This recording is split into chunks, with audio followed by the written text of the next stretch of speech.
नमस्कार। स्वागत है आप सबका राजनीति के इस अखाड़े में। मेरा नाम है अजय सीतिया। मित्रों, दिल्ली से अरविंद केजरीवाल की दुकान बंद होने का समय आ गया है।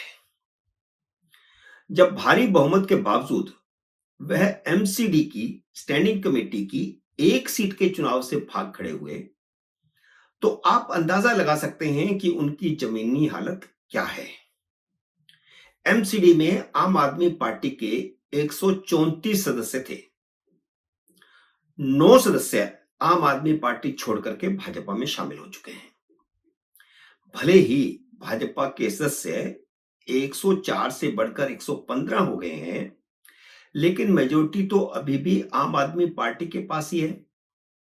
इसके बावजूद भाजपा के उम्मीदवार सुंदर सिंह चुनाव जीत गए और आम आदमी पार्टी की निर्मला कुमारी चुनाव हार गई। क्रॉस वोटिंग के डर से केजरीवाल चुनाव से पहले ही मैदान छोड़ करके भाग गए थे। संविधान और लोकतंत्र की दुहाई देने वाले अरविंद केजरीवाल को अब दिल्ली के हर चुनाव से डर लगता है, क्योंकि उनकी नाव डूब रही है। अब तक तो 2 दलित विधायक पद से इस्तीफा देकर और विधायकी से भी इस्तीफा देकर के पार्टी छोड़ चुके हैं। राजेंद्र पाल गौतम कांग्रेस में चले गए, वे मंत्री थे।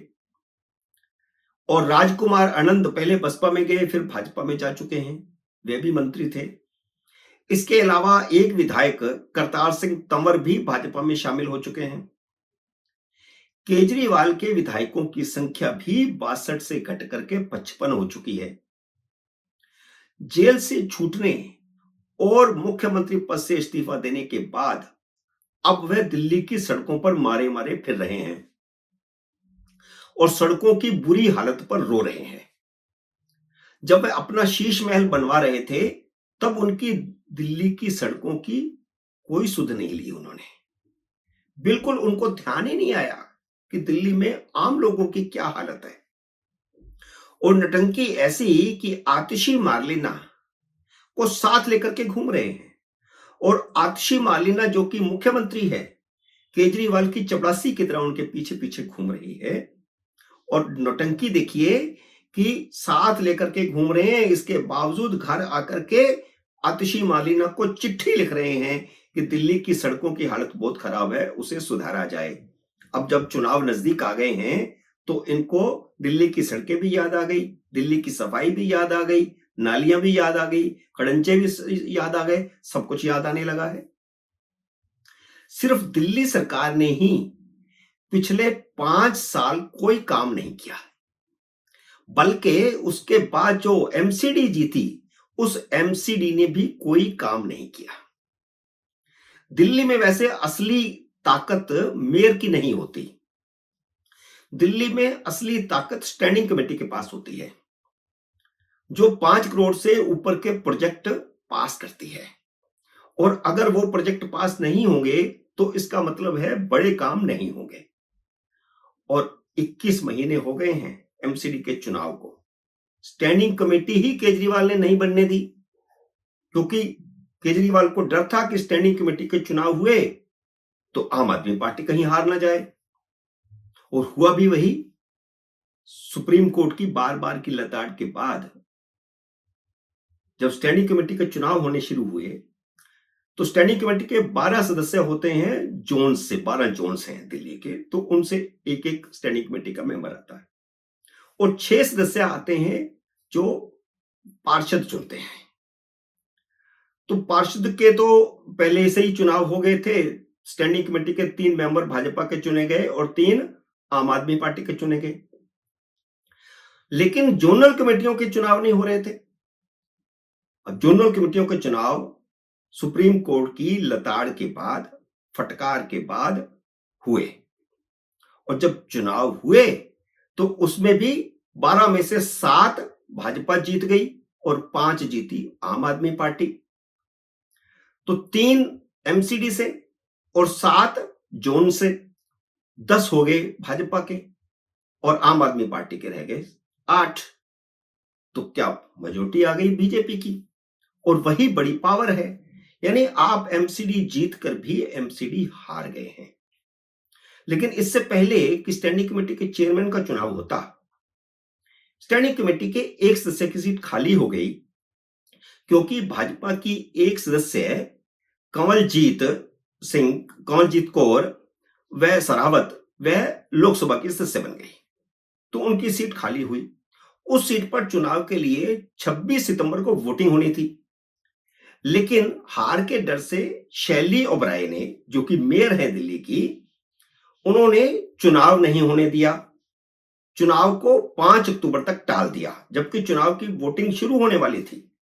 उन्होंने चुनाव को 5 अक्टूबर तक टाल दिया। बहाना यह लगाया कि वोटिंग करने आए पार्षदों की चेकिंग की गई और उन्हें फोन अंदर नहीं ले जाने दिया। अब इनसे कोई पूछे कि वोटिंग करने जा रहे हैं, वहां मोबाइल फोन का क्या काम है, किसको सूचना देनी है, किससे सूचना लेनी है। केजरीवाल को असल में डर था कि 5 पार्षदों ने भी पाला बदल लिया तो वह स्टैंडिंग कमेटी का चुनाव हार जाएंगे। लेकिन अगर वह चुनाव जीत जाते हैं तो दोनों तरफ 9 सदस्य हो जाएंगे, जिससे मेयर के वोट से वह स्टैंडिंग कमेटी के चेयरमैन का पद चुनाव जीत सकते हैं। क्योंकि उन्हें अपने पार्षदों पर भरोसा नहीं है, इसलिए वह कांग्रेस के 9 पार्षदों का समर्थन चाहते हैं। लेकिन कांग्रेस समर्थन देने को तैयार नहीं है, क्योंकि अरविंद केजरीवाल ने हरियाणा में सभी 90 सीटों पर उम्मीदवार खड़े करके कांग्रेस की नाक में दम कर रखा है। शैली ओबराय ने इसीलिए 5 अक्टूबर तक चुनाव टालने का ऐलान किया था, क्योंकि 5 अक्टूबर को हरियाणा में वोटिंग है और उसके बाद केजरीवाल किसी ना किसी तरह कांग्रेस को समर्थन के लिए मना लेंगे। लेकिन उपराज्यपाल ने लंगड़ी मार दी। उपराज्यपाल ने चुनाव स्थगित होने के तुरंत बाद कमिश्नर से कहा कि तुरंत चुनाव करवाया जाए। आज रात 10 बजे तक चुनाव होना चाहिए, लेकिन चुनाव की अध्यक्षता कौन करेगा?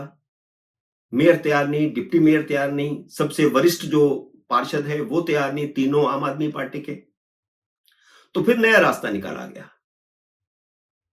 उपराज्यपाल ने कहा कि सबसे बड़े अधिकारी, कमिश्नर के बाद सबसे बड़े अधिकारी को नियुक्त करके 27 सितंबर को चुनाव करवा दिया जाए। तो अतिरिक्त कमिश्नर जितेंद्र यादव की अध्यक्षता में चुनाव का निर्देश हो गया। स्पष्ट बहुमत होने के बावजूद आम आदमी पार्टी डर गई और उसने चुनाव का बायकॉट कर दिया। अब केजरीवाल, सिसोदिया और शैली ओबराय चुनाव को अवैध कह रहे हैं। एमसीडी की स्टैंडिंग कमेटी को लेकर केजरीवाल कई बार सुप्रीम कोर्ट जा चुके हैं और 21 महीने हो गए एमसीडी को बने हुए। 21 महीने में स्टैंडिंग कमेटी नहीं बनी। हर बार उन्हें सुप्रीम कोर्ट में मात खाई है। अब फिर सुप्रीम कोर्ट जाएंगे। अगर सुप्रीम कोर्ट ने स्टे दे दिया, मान लो स्टे ही दे दिया, और मौजूदा सदस्यों से ही स्टैंडिंग कमेटी का चेयरमैन चुनने को कह दिया, तब भी चेयरमैन भाजपा का चुना जाएगा। और अगर स्टे न दिया तो भी अब चेयरमैन भाजपा का ही चुना जाएगा और यह केजरीवाल के पतन की शुरुआत होगी। इसीलिए चुनाव से अब केजरीवाल को डर लगता है। देखिए, आने वाले हैं विधानसभा के चुनाव और वहां भी इस बार हो रहा है केजरीवाल का पत्ता साफ, क्योंकि जब वे सड़कों पर घूम रहे हैं तो लोग उन्हें दुत्कार रहे हैं। मित्रों, उम्मीद है मेरा ये वीडियो आपको पसंद आया होगा। इसे लाइक और शेयर कीजिए। अगर आपने मेरे YouTube चैनल को अब तक सब्सक्राइब नहीं किया तो कृपया सब्सक्राइब करके अपना आशीर्वाद दीजिए। जल्दी मिलते हैं अगले वीडियो में किसी अन्य विषय के साथ। तब तक नमस्कार।